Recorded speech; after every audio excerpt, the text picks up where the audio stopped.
Magandang araw mga bata!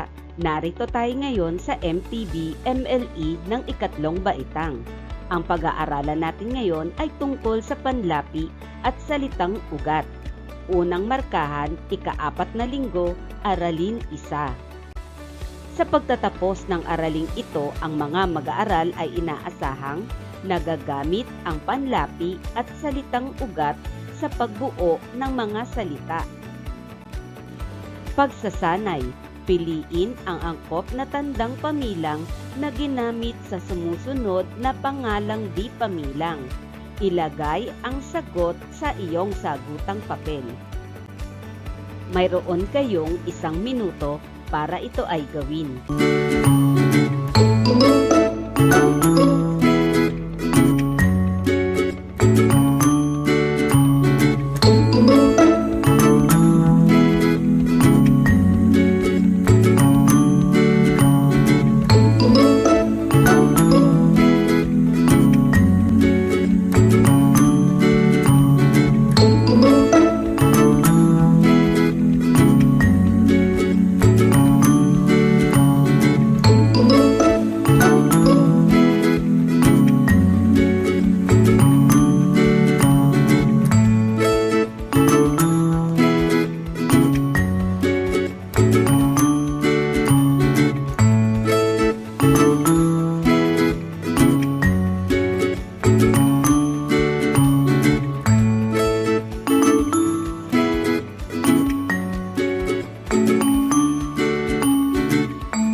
Tingnan natin kung tama ang inyong mga sagot.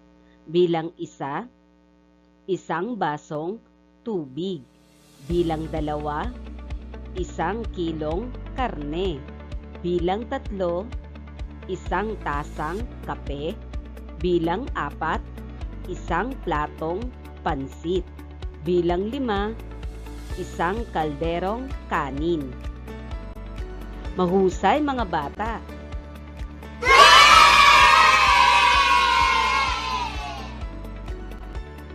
Balik-aral.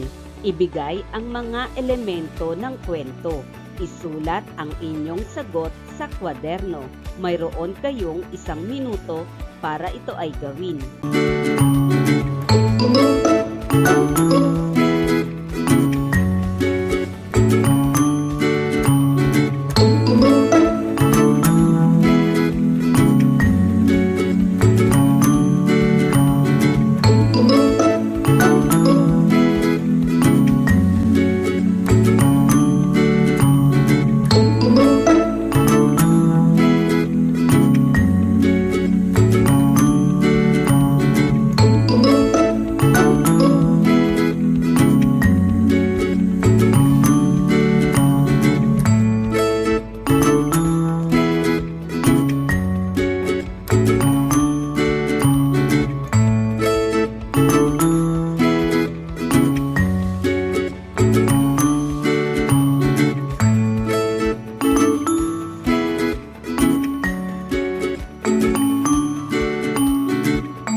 Tingnan natin kung tama ang inyong mga sagot.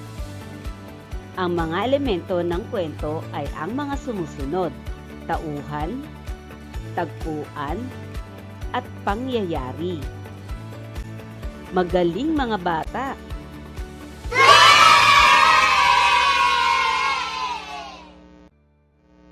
Ano ang panlapi? Ano ang mga halimbawa nito? Gusto ba ninyo maglaro mga bata? Tara, maglaro na tayo. Hulaan ninyo kung ano ang salitang ugat ng bawat salita. Ang unang makapag-type ng sagot sa chat box ang makakakuha ng puntos. Ang may pinakamaraming puntos ang tatanghaling panalo. Handa na ba kayo? Tara, umpisahan na natin. Narito ang halimbawa. Nagbasa. Ano ang salitang ugat ng nagbasa? Ito ay ang basa. Bilang isa, naglaro.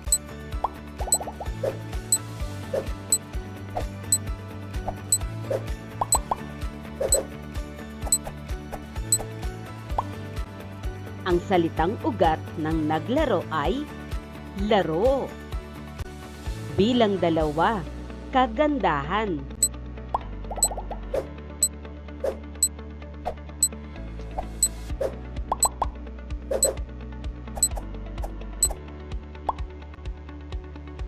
Ang salitang ugat ng kagandahan ay ganda. Bilang tatlo, umulan.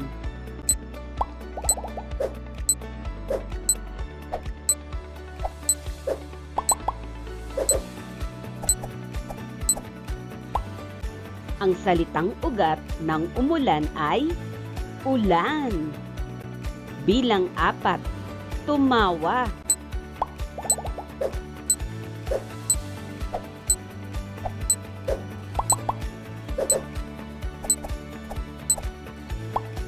Ang salitang ugat ng tumawa ay tawa.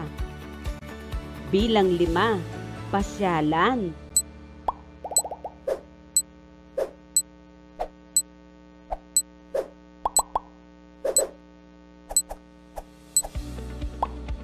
Ang salitang ugat ng pasyalan ay pasyal.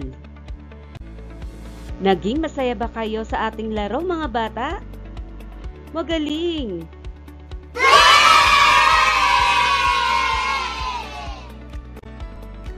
Ngayon ay balikan natin ang inyong mga hinulaan. Nagbasa. Ang salitang basa ay ang salitang ugat. At ang pantig na nag naman ay isang halimbawa ng panlapi na matatagpuan sa unahan. Naglaro. Ang salitang laro ay ang salitang ugat. At ang pantig na nag ay isang halimbawa ng panlapi na makikita sa unahan. Kagandahan. Ang salitang ganda ay ang salitang ugat. Ang pantig na ka ay isang uri ng panlapi na makikita sa unahan. At ang pantig na han naman na ay isang halimbawa ng panlapi na makikita naman sa hulihan. Umulan. Ang salitang ulan ay ang salitang ugat. At ang pantig na naman ay isang halimbawa ng panlapi na makikita sa unahan. Tumawa. Ang salitang tawa ay ang salitang ugat. At ang naman ay isang halimbawa ng panlapi na makikita sa gitna. Pasyalan. Ang salitang pasyal ay isang halimbawa ng salitang ugat. At ang an naman ay isang halimbawa ng panlapi na idinudugtong natin sa hulihan. Nag, an, ka, han, Ito ay mga halimbawa ng panlapi. Ano nga ba ang panlapi? Ang panlapi ay mga kataga o pantig na ikinakabit sa unahan, sa gitna, o sa hulihan ng salitang ugat upang makabuo ng bagong salita.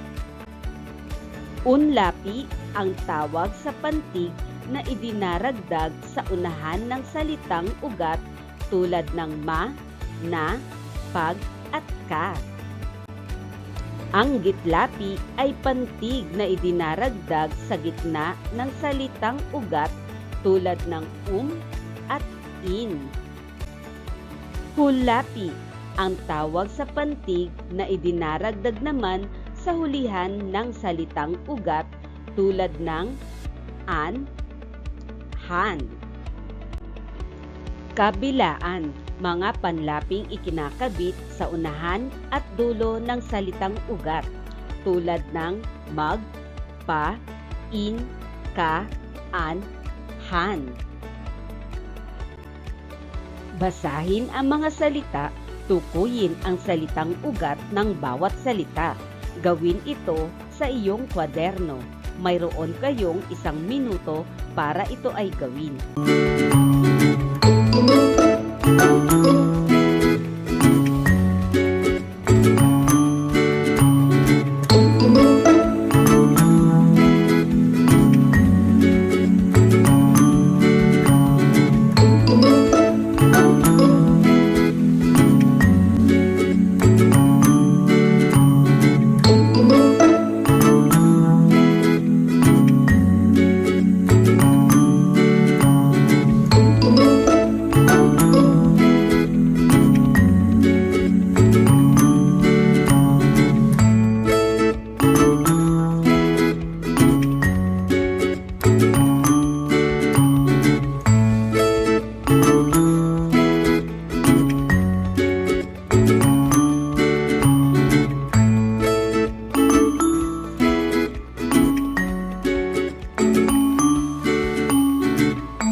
Tingnan natin kung tama ang inyong mga sagot.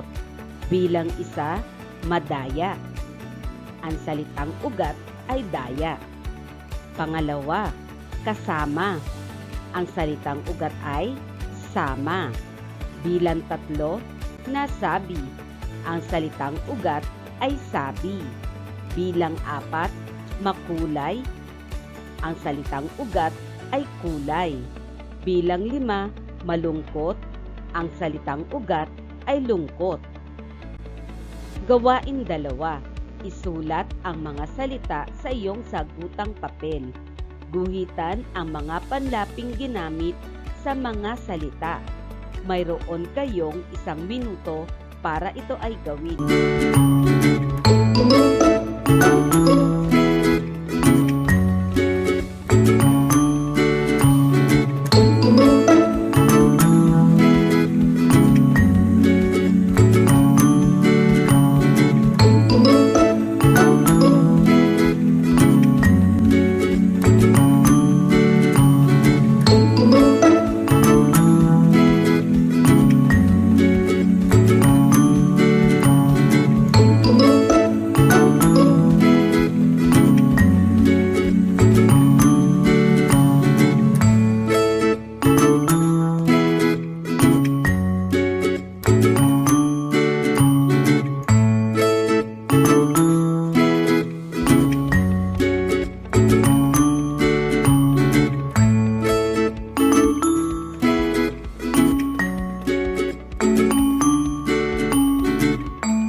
Tingnan natin kung tama ang inyong mga sagot.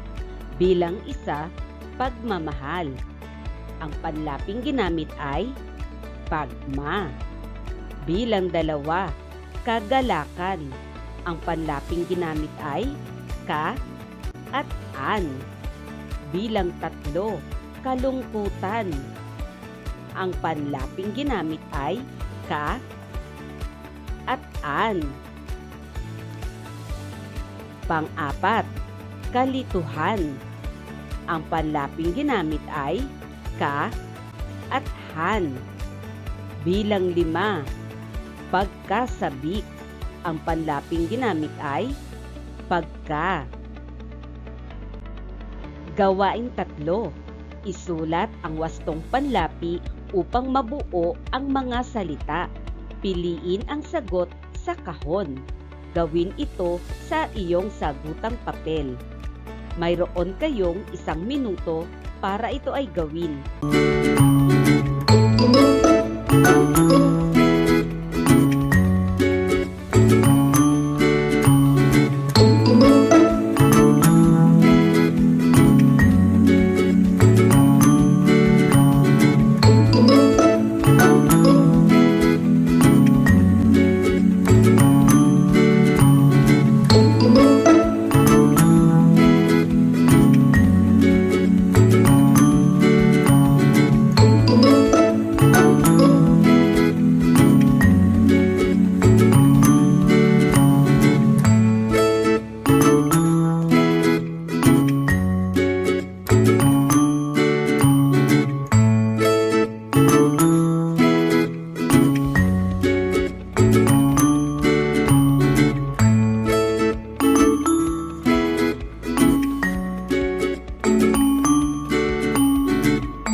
natin kung tama ang inyong mga sagot.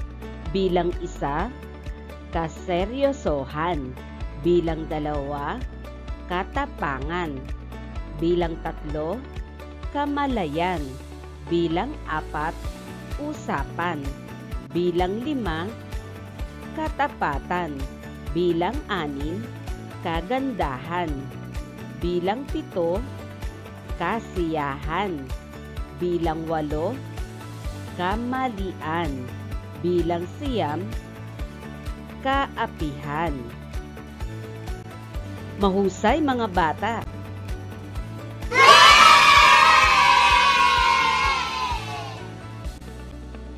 Paglalahat.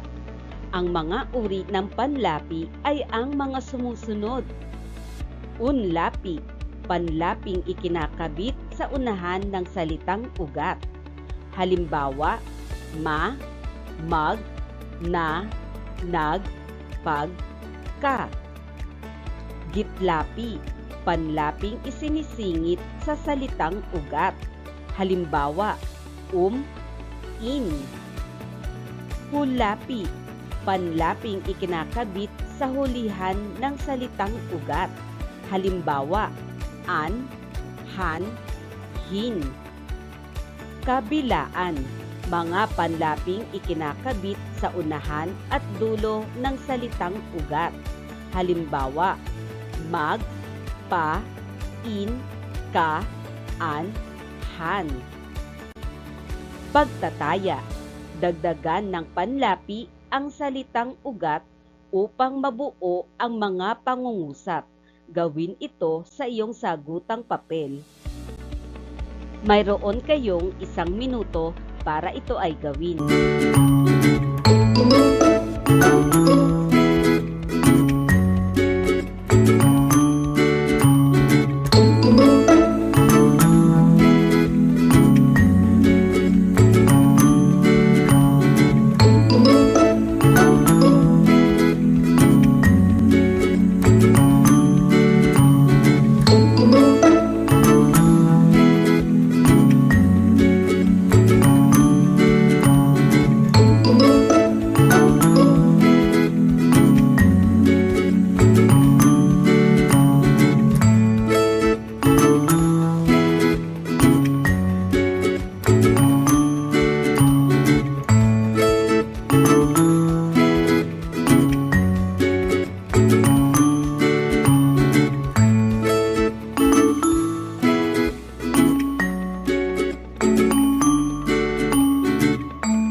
Tingnan natin kung tama ang inyong mga sagot. Bilang 1, suklayin mo ng mabuti ang iyong buhok. Bilang 2, tulungan mo akong magdilig ng halaman. Bilang 3, sabay-sabay nating awitin ang himno ng ating paaralan. Bilang 4, matiyaga kong nasagot ang lahat ng tanong sa pagsusulit. Bilang 5, maaari mo ba akong samahan sa palengke? Mahusay mga bata!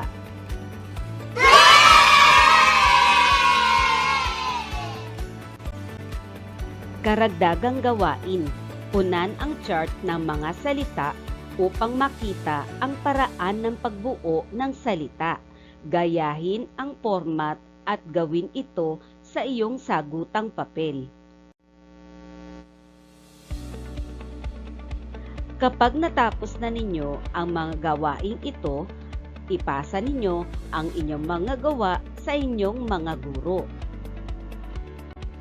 Maraming salamat mga bata. Hanggang sa muli!